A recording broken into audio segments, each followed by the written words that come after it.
Naitwa Nelson Mlali, ni mkurugenzi wa udhibiti wa usafiri kwa njia ya maji katika shirika la wakala wa meli Tanzania, yani TASAC.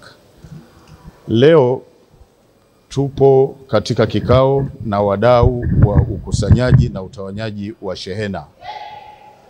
Kwa hiyo tunafanya kikao hiki na wadau hao ikiwa ni sehemu ya utekelezaji wa majukumu yetu ya msingi kama shirika la udhibiti wa usafiri kwa njia ya maji. Kwa hiyo sisi kama shirika la wakala wa meli Tanzania tumeitisha kikao hiki na tunashukuru wadau wetu muhimu wote wamezingatia, wamefika ili kuweza kuangalia ufanisi kwamba shughuli hizo tunazifanya kwa ufanisi. Kwa hiyo TASAC tutachukua fursa hii kuwakumbusha kanuni na taratibu zinazotakiwa na wajibu wao katika kutekeleza jukumu hilo muhimu. Lakini pia tupo na wafanyabiashara ambao ni watumiaji wakuu kabisa wa huduma hizo, na wenyewe basi watatupa uzoefu wao tuone kwamba tunaenda sawa au sisi kama wadhibiti kuna maeneo tunatakiwa kuyasimamia kwa ukaribu zaidi au kuyafanyia marekebisho. Wito tunaotoa ni kwamba wadau wote ambao tumekutanika hapa, kila mmoja basi atimize wajibu wake katika kufanikisha biashara kwa njia ya maji ili iweze kuwa na unafuu, lakini pia iweze kufanyika kwa haraka, shehena zifike zinakotakiwa kwa haraka bila kuwa na majadiliano mengi. Kwa hiyo kila mmoja akiwa mfanisi kwa nafasi yake, mambo haya tunaweza tukayapata, na matokeo yake bandari zetu zitakuwa na ufanisi mkubwa zaidi, zitakuwa na ushindani dhidi ya bandari nyingine.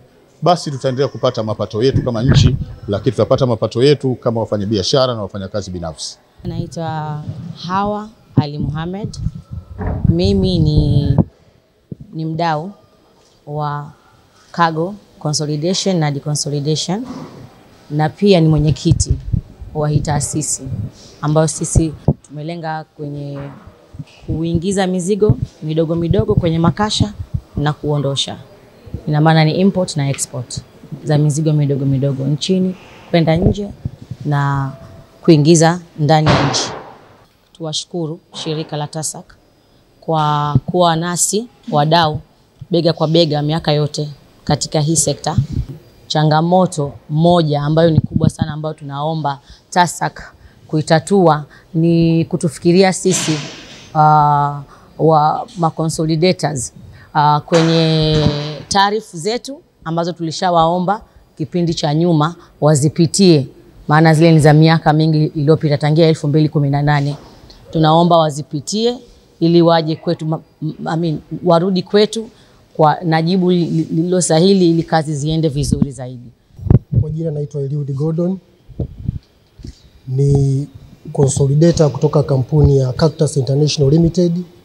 Tukisema consolidators tunamaanisha kwamba ni wakusanyaji na watawanishaji wa mizigo, hususan mizigo ambayo inaingizwa kutoka nje ya nchi kuja Tanzania kupitia bandari za maji na kupitia hata pia viwanja vya ndege. Kwa hiyo tunafanya ukusanyaji na utawanyaji wa mizigo. Hizi ni consolidator.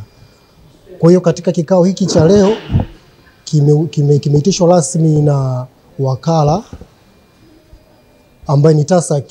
Lengo kuu ni kwamba kutukumbusha majukumu sisi consolidator ambao ni wakusanyaji na watanishaji wa mizigo, tufuate taratibu na sheria ili tuweze kuwahudumia wananchi, kuwahudumia wale walengwa, kufuata taratibu na sheria ili waweze kufurahia huduma ambazo kwamba serikali inatarajia kwamba kupitia sisi consolidator ambao ni wakusanyaji na watanishaji wa mizigo tuzifikishe kama wao wanavyotarajia kwa wananchi wao, ambao wananchi waweze kufurahia huduma.